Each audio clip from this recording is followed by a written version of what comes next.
बता रही हूँ, हाथरस केस का जनवरी महीने में निर्णय आने वाला है, आ चुका है वो। जब मैं उस कोर्ट रूम में थी, आपकी बहन ये अकेली थी हाथरस में, मैं केस को अटेंड करने जाती हूँ।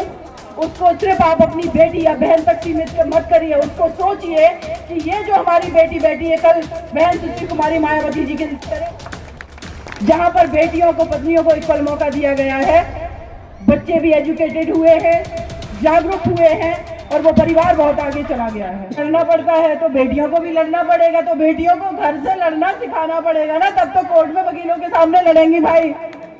तो लड़ना सिखाइए। और आप लोगों को मैं बता रही हूँ, हाथरस केस का जनवरी महीने में निर्णय आने वाला है। फाइनल आर्गुमेंट पे केस आ चुका है वो। जब मैं उस कोर्ट रूम में थी, आपकी बहन ये अकेली थी हाथरस में, मैं केस को अटेंड करने जाती हूँ। 15-20 वकील आकर के आपकी इस बहन पर सिर्फ उन्होंने हाथापाई नहीं की, बाकी पूरा माहौल बना दिया था। जज को तुरंत ऑर्डर करना पड़ा कि सीमा मैडम को और इनके क्लाइंट को पुलिस घेरे में लिया जाए। कोर्ट रूम के अंदर 5 कांस्टेबलों के घेरे में हम लोगों को लिया गया, लेकिन मैं अकेले भिड़ गई। बोले कौन सीमा कुशवाहा, दिल्ली से आके मुकदमा नहीं लड़ सकती। मैंने कहा तुम कौन होते हो? उनको कास्ट का प्राइड था, उनको मर्द होने का प्राइड था, उनको सीनियर होने का प्राइड था, और आपकी इस बहन ने कोर्ट रूम में खड़े खड़े 5 मिनट के अंदर धराशायी कर दी सारी चीजें।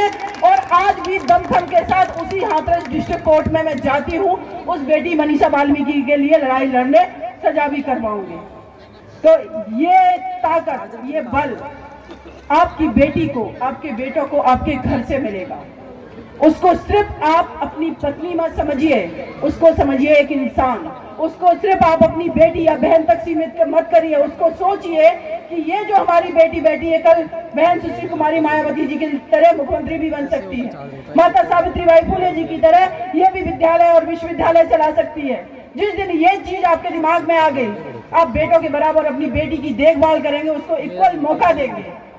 क्योंकि बाबा साहब ने ही तो कहा था कि अगर किसी समाज को आपको देखना है कि उसने कितनी तरक्की की है, तो उस समाज की महिलाओं को उनकी दिशा दुशा देख लीजिए। तो फिर इसका मतलब है हम हमारे बाबा साहब के फॉलोअर हैं। तो उन्होंने जो सिद्धांत दिए, उन्होंने जो प्रिंसिपल दिए हैं, वो किसी और के लिए नहीं बोल रहे हैं। वो बोल रहे थे आप अपने पहले घर में इक्वलिटी का माहौल बनाइए। संविधान में तो उन्होंने लिख दिया सरकारों से तो हम हक अधिकार से छीन लेंगे क्या, लेकिन अपने घर के अंदर हमें बहन बेटियों माताओं को उसी तरीके का अधिकार दिया है। आराम से मैं दावे के साथ कहती हूँ, अभी भी 90% ऐसे परिवार हैं जो अभी भी अपने घर की स्त्रियों को बराबर लेवल पे नहीं नापते। वो अभी भी यही समझते हैं कि जब मैं ऑफिस से वापस आऊं, बिजनेस करके वापस आऊं, आप मेरे कपड़े उठाएं, कपड़े धुलें, किचन में जाएं। एक बार अपनी पत्नी का, अपनी बेटी का हाथ पकड़ करके बैठा लिया, उससे कहिए कि देश की इकोनॉमी ये हालात में है, आपको बेटा हो सकता है भविष्य में आप आगे बढ़िए, दुनियादारी को समझिए। आपको भी विधायक बनना है, आपको भी एमएलए एमपी बनना है। जिस दिन आप कहोगे आपकी बेटी, आपकी पत्नी के अंदर वो कॉन्फिडेंस होगा, मैं दावे के साथ कहती हूँ वो परिवार भी चला लेगी, वो समाज भी चला लेगी, आपकी जिम्मेदारियां भी कम हो जाएंगी।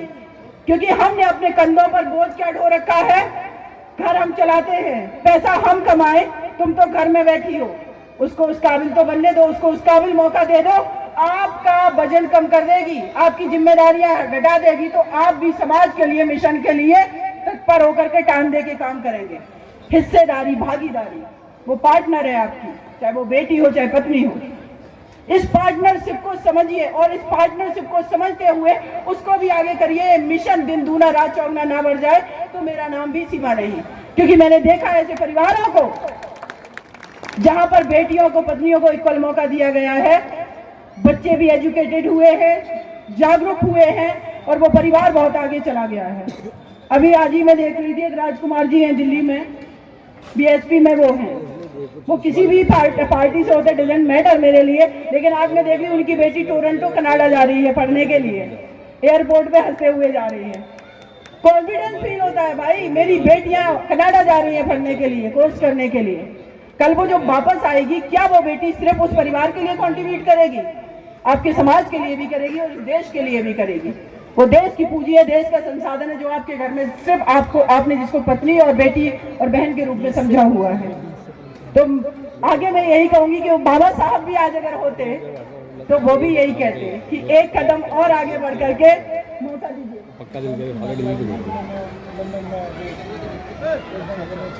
अच्छा, हमारे समाज का एक बेटा है सुशांत, जिन्होंने लंदन में इलेक्शन फाइट किया और जीते भी। उनकी माँ भी हमारे मंच पर है। आइए आंटी, आपको बहुत बहुत सैल्यूट है, आपको बहुत बहुत सैल्यूट है कि देखिए भारत ही नहीं अंतर्राष्ट्रीय स्तर पर मेरे बच्चे परचम लहरा रहे हैं। आपके बीच में ये पूरी टीम हमारी खड़ी हुई है जिस इस कार्यक्रम का आयोजन कर रहे हैं। सूरज भाई हैं इधर, स्वयं अम्बेडकर जो है, इनके भाषण तो आप लोगों ने सुने होंगे। 10 मिलियंस में फॉलोअर्स हैं, जाते हैं, सब्सक्राइबर हैं। तो हमारे आपके बीच के युवा निकल करके आगे जा रहे हैं, तो उनको और मौका दीजिए और ईमानदारी से आगे बढ़िए। साथ में देखो एक चीज बहुत जरूरी है, जितना मैं समझती हूँ किसी भी मंच पर, कि जो लोग मेहनत करते हैं उनके नाम का रिकॉग्नाइजेशन बहुत जरूरी है। तो ये बौद्ध महोत्सव जो आयोजन समिति है, उसके मेरे सभी भाइयों का आगे शुक्रिया अदा करती हूँ। साथ में ही श्रद्धेय श्री SP आनंद सर जो कि अध्यक्ष हैं, श्रद्धेय विनोद कुमार जी, राज रतन भास्कर जी, संजीव सत्यार्थी जी, जितेंद्र सिंह जी, रजनी